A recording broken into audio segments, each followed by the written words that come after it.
جائے گا.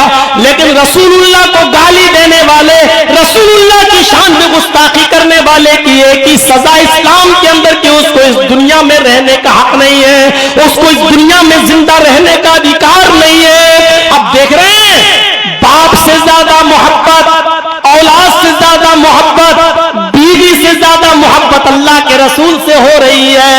اسی کو قرآن نے کہا ہے قُلْ إِنْ كَانَ آبَاؤُكُمْ وَأَبْنَاؤُكُمْ وَإِخْوَانُكُمْ وَأَزْوَاجُكُمْ وَعَشِيرَتُكُمْ.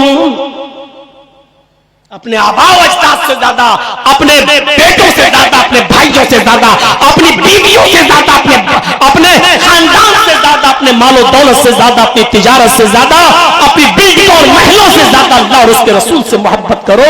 غار ثور کا منظر یاد ہے؟ 50 مرتبہ اپنی مسجد کے منبر پر کھڑے ہو کر اپنے خطیبوں سے سنا ہوگا آپ نے حکم. یہاں کافروں نے پلان بنا لیا اور ہر قبیلے کے سردار نے یہ پلان بنایا کہ آج محمد رسول اللہ کے گھر میں گھس کر ہم سب لوگ نبی اکرم پر حملہ کریں گے تاکہ خون کا الزام کسی ایک قبیلے پر نہ آئے بلکہ سب پر آئے, اور یہ قریش, یہ بنو ہاشم کے لوگ پھر سب لوگوں سے بدلہ نہیں لے سکیں گے, سارے قبیلوں والوں سے جنگ نہیں لڑ سکتے.